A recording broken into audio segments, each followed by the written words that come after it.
హీరోకు ఒక్కో ఇమేజ్ ఉంటుంది. అందుకే మాక్సిమం హీరోస్ తమ ఇమేజ్కు తగ్గట్లు మూవీస్ చేస్తుంటారు. హిట్స్ మీద హిట్స్ కొడుతుంటారు. బాలీవుడ్లో సన్నీ డియోల్కు ఒక ఇమేజ్ ఉంది. అదేంటి అంటే పాకిస్తాన్పై యుద్ధం ప్రకటించాలి అన్నా లేదా తప్పులను ఎత్తి చూపాలన్నా అందుకు సన్నీ డియోల్ కరెక్ట్ అనేది అతను సంపాదించుకున్న ఇమేజ్. అందుకే తన సినిమాలన్నీ పాకిస్తాన్ బ్యాక్ డ్రాప్ లోనే తెరకెక్కుతున్నాయి. ఎప్పుడో 25 ఏళ్ల క్రితం రిలీజ్ అయింది గదర్ చిత్రం. అప్పుడే పాకిస్తాన్ వెళ్లి రచ్చ చేసి వచ్చాడు సన్నీ డియోల్. సన్నీ డియోల్ సినిమాల్లో పాకిస్తాన్ వెళ్లటం, అక్కడి నుంచి తన కుటుంబాన్ని కాపాడుకుని భారత్ కు తిరిగి తీసుకురావటం, ఇందుకోసం అతను చేసే పోరాటం గదర్ సీక్వెల్స్ కు కోట్లు కురిపించి పెట్టింది. గదర్ తర్వాత ఇప్పుడు సన్నీ డియోల్ బార్డర్ సీక్వెల్ తో తిరిగి వస్తున్నాడు.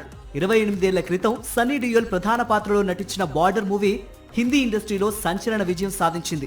1971లో జరిగిన ఇండియా పాకిస్తాన్ యుద్ధం నేపథ్యంలో ఈ చిత్రం తెరకెక్కిన సంగతి తెలిసిందే. ఇప్పుడు సీక్వెల్ కూడా మరోసారి ఇండియా పాకిస్తాన్ యుద్ధం నేపథ్యంలోనే తెరకెక్కిందని ఇటీవల విడుదలైన టీజర్ చెబుతోంది. మన గర్జన లాహోర్ వరకు వినిపించాలి అని సన్నీ డియోల్ చెప్పిన డైలాగ్ ఇప్పుడు వైరల్ అవుతోంది. ఇంకా సన్నీ డియోల్ చేతిలో లాహోర్ 1947 సినిమా కూడా ఉంది.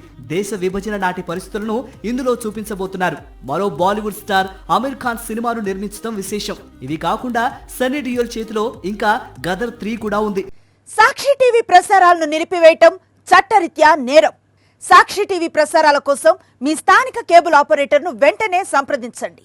DTH లో ఇంటర్నెట్ లో కూడా సాక్షి టీవీ ప్రసారాలను వీక్షించవచ్చు.